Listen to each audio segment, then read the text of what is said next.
We began this saga by saying the tshuva that we need to be making for Yom Kippur, ki b'yom hazer yechaper lechem. Who is he talking about? Who needs to make tshuva? We need to make tshuva, but not the person who is not keeping Torah, who's not putting on tefillin, who's not keeping Shabbos. So Alter Rebbe is like, I'm not talking about those people at all. I'm talking about people that are learning Torah, that are doing mitzvahs, but they're in a state of back-to-back, achor ba'achor. What does that mean? They're learning Torah, but their mind is kind of somewhere else. Yeah, meaning they're doing it because they feel this. They feel compelled to learn Torah because that's the right thing to do, depending on what level you're in.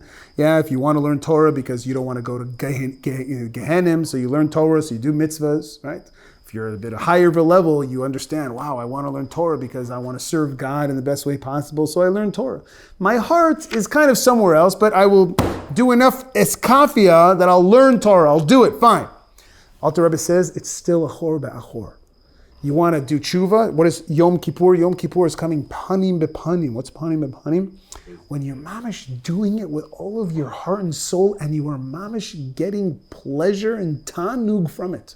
You're not doing it because you're doing God a favor, because you have justified it rationally that this is what you need to do, and learning Torah and doing mitzvahs is better than hanging out on the beach somewhere, smoking whatever. But here, you're not just doing it because of some rational, logical understanding. You're doing it because you literally are getting incredible pleasure and bliss and ecstasy from learning Torah. That's called coming panim bepanim. Alter Rebbe says, how does a person come to that experience? How does a person come to a place where they're literally blissing out when they're learning Torah? First, understand what is happening when you are learning Torah.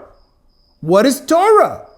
So we just spent the last hour learning about what is Torah. Torah is literally the revelation of God's atzmus, that it goes from this place of water, which is at the origin, then it turns into snow.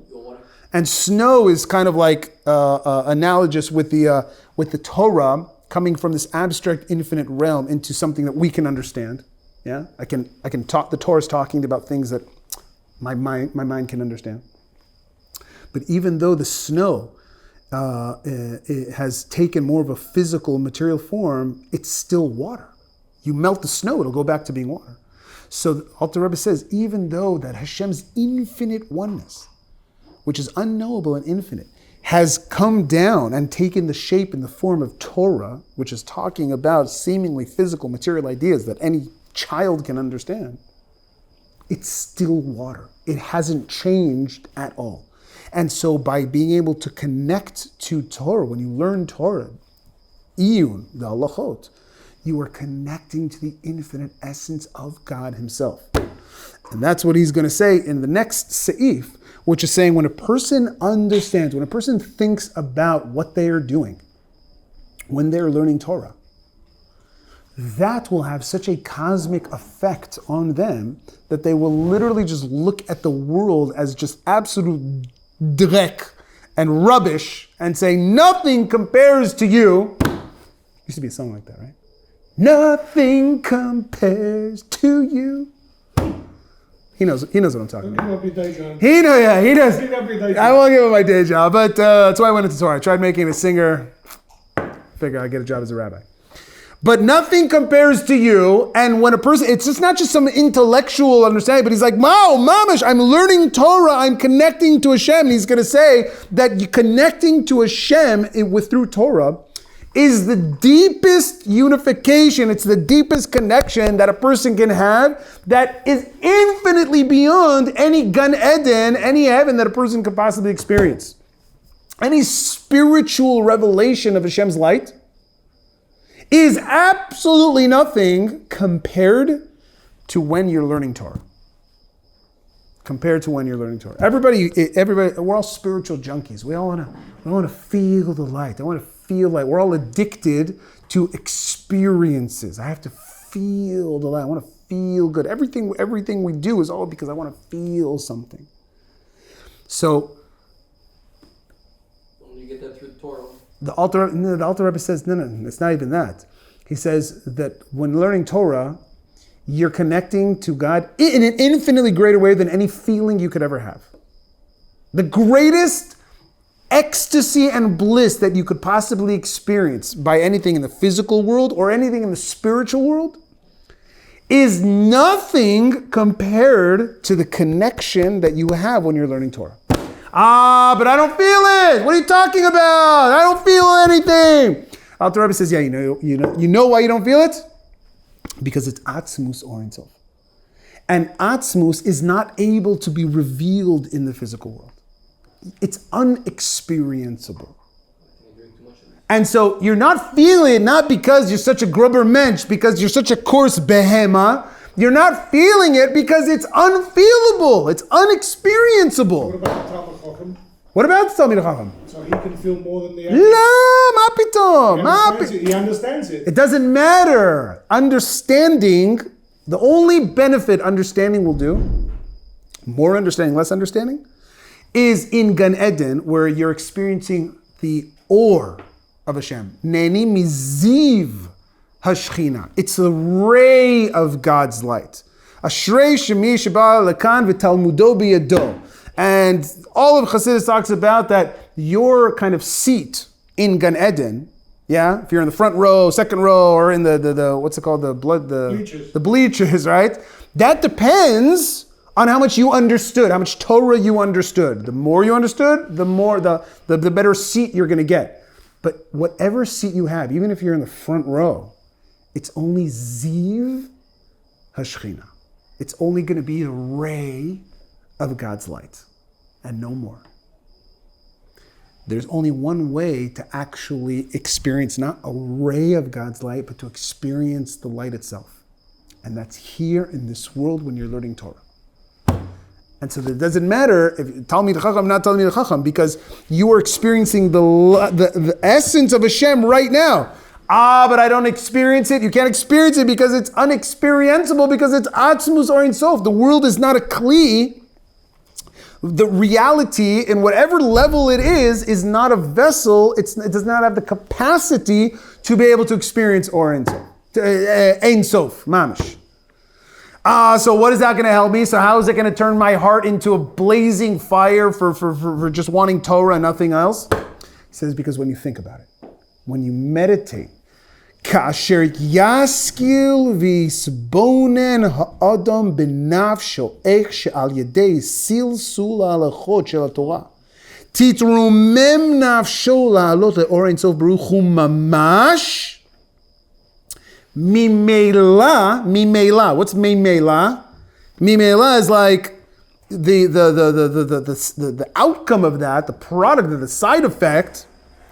Yagil ve'ismach bechedvat Hashem hu or ein sof baruch hu mekor ha'chaim mekor ha'tanugim yoter mirov kol afilu michai ha'olam haba gan eden tachton ve'elyon she'ein ze ela ziv v'chulei.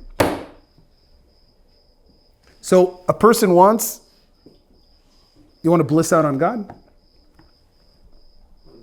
How do you bliss out on God? Here's the secret recipe. How? Kasher yaskil vitbonen ha'adam benafsho. A person needs to meditate. You got to think. Think, people. Use your head. Use your head.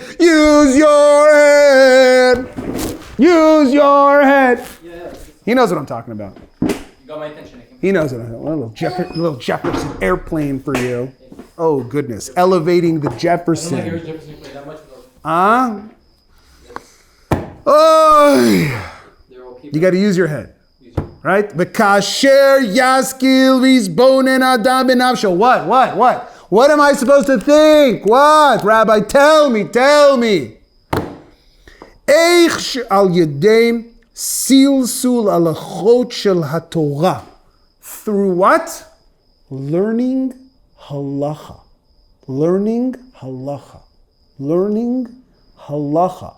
Not just like your daily Rambam, no. Mamish learning Gemara, learning Torah Sheba'al Peh, try what he said this and he said that and this contradicts that.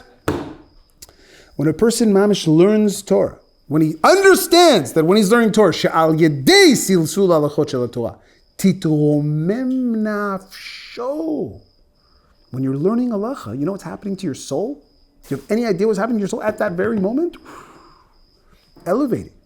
Titromem nafsho la'alot le'or ein sof baruch hu. Mamish! Your neshama is mamish connecting to Atzimus or Ein Sof.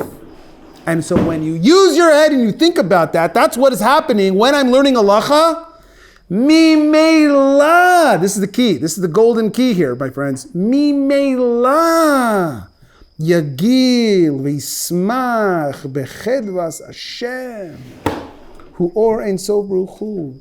That when you use your head and you think about what is actually happening to your neshama when you are actually learning halachas, the byproduct, the natural outcome of that will be to rejoice and to delight and have simcha and chedva and love for Or Ein Sof Baruch Hu, which is the Makor HaChaim, the source of life, Makor HaTa'anugim, the source of all ecstasy, bliss, and delight.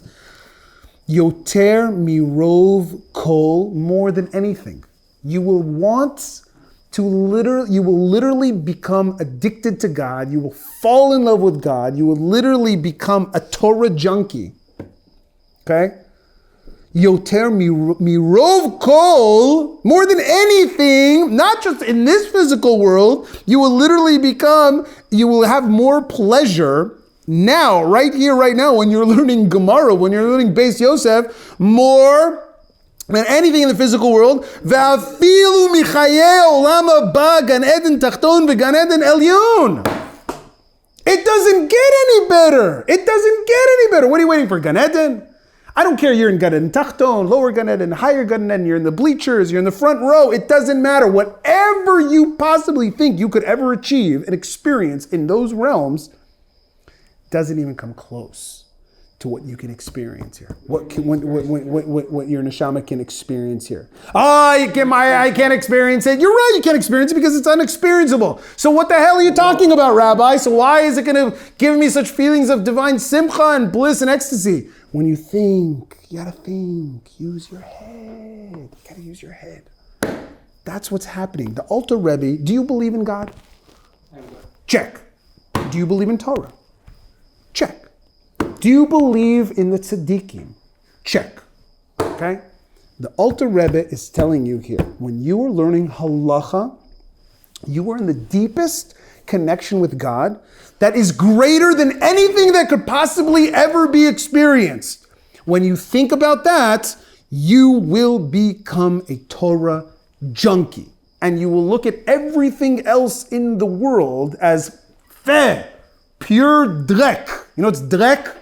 But should we look at everything as Yes, when compared to Torah, because I want my heart to be completely loyal to Hashem. I want, what's that song too? I'm in lots of songs today. I don't know, you brought a lot of songs with you. I only have eyes for you. That's called Yom Kippur. Yom Kippur means I'm looking at Hashem, panim bepanim. I only have eyes for you. I only want you. And the Alter Rebbe will continue by saying that you can be in the most intimate relationship with Hashem. How? Toire. Tov li Torah picha alfei zav kesef. Do you understand what that means? Alfei zav kesef? If I put a suitcase of $1 million cash money here on the table, and I said, here's a page of Gemara, which do you choose? Gemara. Sure you do, buddy. Right. I would probably choose. Yeah? I'm just gonna open up the suitcase, right? And you're gonna have heart palpitations just seeing the money, right? And I'm gonna say, give it to you. It's mine, I'm gonna pass out. Wait, what do you mean, word the Gemara? What do you mean, word? Right? But if I open up the suitcase, you see $1 million cash money, I guarantee you your heart rate is gonna change. I guarantee you 100% without a shadow of a doubt. I open up the Gemara. No, it says. Open up the Torah. Give out. This is Gemara. Give out. Alter Rebbe is like, Who really enjoys Use your head. Use your head. Yom Kippur has the power to illuminate such a light to bring you panim bepanim, where you could actually get more enjoyment, more pleasure, more bliss, more ecstasy from Torah than anything else in the world. Tovli Torah's picha alfei zahav v'kesef. Not as a theoretical idea, as mamish, like So you're saying that reality. If you're correct, you seem to choose Torah over the drink, aloe vera or whatever. Yes, aloe vera, unless you make a big fat shehakol on it. I did. Yeah, that's the only reason that you would actually want it, to make a shehakol. So, my friends, I will see you guys tomorrow. Peace! Give me a sliced stomach cake. Okay.